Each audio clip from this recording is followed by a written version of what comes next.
Bismillahirrahmanirrahim. Assalamualaikum warahmatullahi wabarakatuh. Baik teman-teman, kembali lagi bersama saya. Kali ini saya akan share terkait skill apa saja yang dibutuhkan oleh operator pembangkit. Jadi tentu ya, setiap profesi ada skill yang skill yang dibutuhkan, baik itu soft skill atau hard skill. Nah, khususnya sekarang ada sebagai operator pembangkit listrik. Ini bisa berlaku bagi PLTU, PLTP, PLTGU, PLTA, dan PLTD. Ya, hampir semua ya teman-teman. Nah, skill pertama adalah komunikasi. Nah, ini saya posisikan di posisi pertama. Komunikasi cukup penting karena komunikasi ini hampir menjadi dia memiliki peran yang penting hampir di setiap pekerjaan ya. Komunikasi itu penting karena jika terjadi miskomunikasi maka akan terjadi gangguan yang bisa disebut juga human error. Jadi komunikasi ini penting teman-teman, baik sesama kawan atau pada atasan atau bawahan. Jadi komunikasi ini cukup penting untuk menentukan baik tidaknya kualitas pekerjaan ya. Misalnya ya, dari control room dia meminta pada operator lokal untuk mengoperasikan pompa A, namun komunikasi tidak begitu lancar, artinya radio tidak begitu baik, putus-putus suara, namun tetap dilanjutkan pekerjaan. Nah, maka akan timbul miskomunikasi dan timbul problem ya.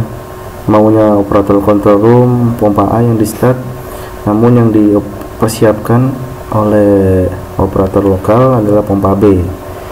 Nah, itu kan jadi kecelakaan kerja teman-teman ya.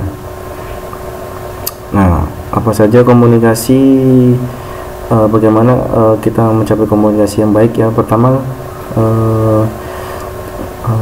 tentukan bahasanya, bahasa yang familiar, di bahasa teknik ya biasanya yang dipakai ya, bukan bahasa-bahasa yang kekinian. Itu kurang pas kalau dipakai di dunia pembangkit. Nah, misalnya ya, monitor operator lokal pompa A monitor, nah seperti itu misalnya teman-teman ya. Kemudian dipastikan untuk radionya bagus, kualitas radionya bagus. Jadi misal radionya tidak bagus, dengan cara memberikan feedback. Nah, artinya operator kontrol room bertanya atau operator lokal bertanya balik, apakah suara yang sebaliknya terdengar dengan jelas. Nah, jika tidak, maka ganti radio teman-teman, atau laporkan pada yang berwenang. Nah, itu teman-teman ya, komunikasi pertama. Kemudian kedua adalah familiar dengan manual book. Nah, ini tujuannya untuk mempermudah dan mempercepat pekerjaan teman-teman. Jadi orang kerja itu gak seperti ini ya, sekolah ya, kita berteori, kita berpikir ya emang perlu, cuman untuk eksekusi yang cepat, operator tuh berpikirnya detik, dia butuh action cepat dan tepat. Nah, caranya adalah familiar dengan manual book mesin-mesin tersebut, mulai cara mengoperasikannya, prosedurnya ya, kemudian spek teknisnya. Nah, operator harus familiar dengan manual book, jadi dibaca itu setiap mesin, batasan operasinya, kemudian cara mengoperasikan, itu penting teman-teman. Nah, kalau tidak familiar nanti kerjaan jadi lama, otomatis menghambat produksi ya. Nah, ujung-ujungnya pada kinerja dan pendapatan teman-teman. Jadi operator harus familiar dengan manual book yang sudah dikasih oleh pabrikan, harus diminta teman-teman. Kalau operator pembangkit harus minta ini harus ada. Kalau belum, jangan mau untuk mengoperasikan peralatan. Dan ini pasti harus sudah dipersetujui oleh manajemen, harus ada proof ya teman-teman. Harus memastikan ini udah proof by engineering, manajemen, tim maintenance, dan sejenisnya ya. Harus seperti itu teman-teman operator. Kemudian adalah mampu memahami logik dan skematik. Nah, logik ini kan seperti ini ya, logika bagaimana peralatan itu beroperasi teman-teman ya. Jadi di logik itu sederhananya kita ngebacanya ada input, ada proses, ada output. Jadi misal nih kita mau operasiin alat, output kan berarti, nah itu kita harus paham logiknya. Inputnya kita lihat dulu, nah logiknya apa aja Pak, AND, OR, kebanyakan AND, OR itu aja teman-teman. Di pembangkit saya kira itu di hampir semua kerjaan ya, AND, OR itu ya udah dominasi logik di semua pekerjaan kayaknya. Jadi itu harus paham teman-teman, sederhana kok, gampang kok. Kemudian skematik itu lebih seperti apa ya, wiringnya, pengawatan ini lebih detailnya dia. Kalau logik tuh dia lebih di permukaan, kalau front end ya bahasanya ya. Kalau di skematik itu back endnya, nah itu detailnya pengawatannya, relay ini dari mana kontaknya seperti itu. Nah ini saya kasih sedikit aja informasi teman-teman. Ini contoh skematik, ini judul skematiknya, ini mereknya, kemudian ini relay-relaynya, ini kontak-kontaknya, ini plusnya 20 plus 24, ini minusnya. DC ya teman-teman ya. Untuk skematik ini ada yang untuk kontrol, ada yang untuk power. Ini contohnya yang kontrol ya, ada kontrol teman-teman. Nah seperti itu teman-teman. Jadi nanti kita bahas di video selanjutnya untuk bagaimana contoh membaca skematik teman-teman. Kemudian mampu membaca PNID, Piping and Instrumentation Diagram. Nah, operator harus bisa baca ini, nggak peduli dia lulusan teknik elektro, teknik apa, jadi harus bisa baca. Ini kan identik sama orang mekanik, tapi harus bisa baca operator. PNID itu semacam peta namanya. Ini ada semacam peralatan, ini misalnya ini demister, ini pipa. Jadi PNID itu contohnya yang satu garis ini itu steam line. Ini ada kemudian ada KKS-nya, nama asetnya ya. Kemudian ada instrumen-instrumennya. Seperti itu teman-teman. Nanti kita bahas di video selanjutnya. Ini ada valve ya. Ini mudah dikenali, kontrol valve. Nah, lanjut. Kemudian pengetahuan listrik, mekanik, termo, instrumen kontrol. Ini berlaku untuk di pembangkit thermal teman-teman ya. Kalau di pembangkit air dan diesel masih ada sih, ilmu termo masih ada, cuman ini dominasinya tuh ilmu ini.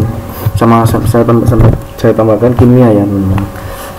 Paling tidak tahu lah sedasar ilmu ini, listrik, mekanik, termo harus tahu.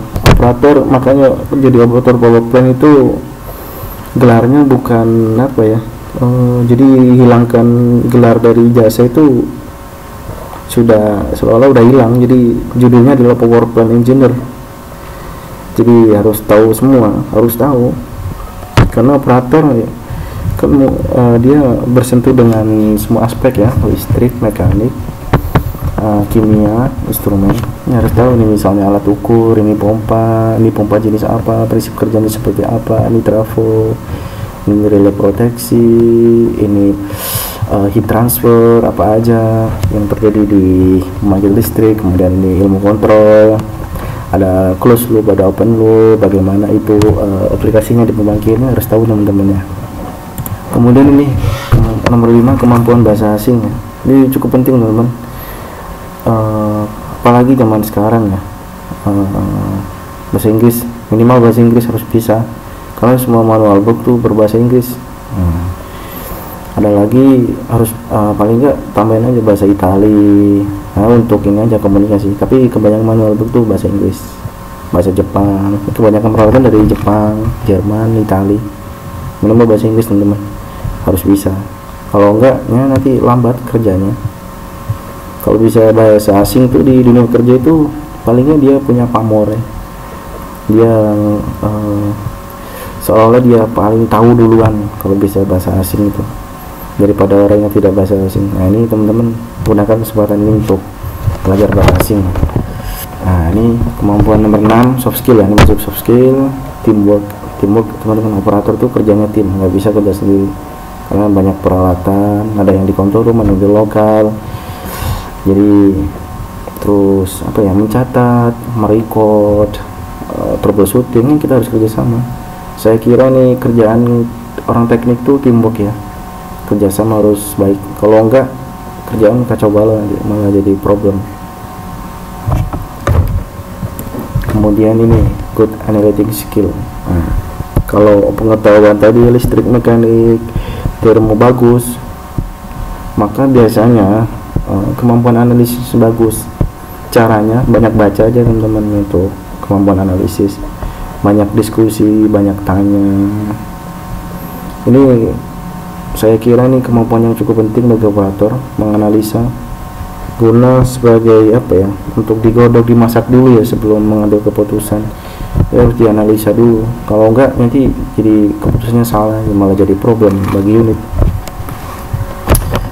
Kemudian ini adalah good emotional controlling. Nah, jangan lupa teman-teman ya, kita kerja sama orang, kita harus pintar-pintar mengatur emosi, bagaimana kita jangan gampang terpancing emosi, marah, tersinggung, jangan kita harus pandai-pandai saja ya, niatkan saja saat kerja itu kita teman-teman nyari nafkah. Jadi minimal ingat itu, jadi pas kita minim apa, ada yang istilah dibully ya, itu kita jadi ingat gak gampang terpancing emosi. Ya wajar, manusia itu jengkel wajar, cuman jangan terlalu gampang diluapkan di depan, malah kita bisa dimanfaatkan, dimainkan. Nah, terakhir teman-teman ya, aware, peduli. Saya kira ini adalah kemampuan aslinya menurut saya ini untuk jadi operator pembangkit itu, misal modal aware aja cukup ya teman-teman. Soalnya di kemampuan soft skill peduli itu di dalamnya kan banyak. Kita artinya peduli pada kondisi perusahaan, kita peduli pada kondisi unit, otomatis kita akan berpikir bagaimana agar unit kita handal ya. Otomatis kita akan berpikir bagaimana efisiensi pembangkit kita semakin baik. Kemudian kita akan dengan sukarela tanpa ada perintah, jadi kita inisiatif melakukan report, laporan, apa itu problem atau catatan penting, kita akan melaporkan pada tim maintenance mungkin atau atasan kita. Kemudian ada lagi first line maintenance ya, salah satu dari kepedulian kita pada unit, yaitu melakukan apa bahasanya, P3K ya, maintenance pertama ya. Ketika terjadi problem, apa yang bisa kita lakukan oleh operator untuk menormalkan kondisi unit. Kemudian yang terakhir adalah catat teman-teman ya setiap problem. Ini yang saya lakukan di unit saya setiap ada problem saya catat, kemudian bagaimana troubleshootingnya, solusinya saya catat.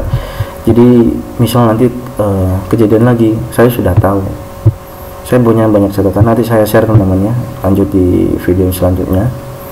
Kemudian ada buku saku operasi, kan banyak peralatan tuh. Nah, kita operator harus punya buku saku operasi pribadi. Misal atasan kita menyuruh kita mengoperasikan, kita harus tahu gitu. Otomatis kan pamor kita, kinerja kita kan jadi bagus. Nah, itu teman-teman triknya. Nanti saya share trik dan tipsnya kerja sebagai operator lebih detail. Jadi teman-teman cukup itu yang bisa saya share, semoga bermanfaat bagi teman-teman yang akan berkarir di dunia pembangkit listrik.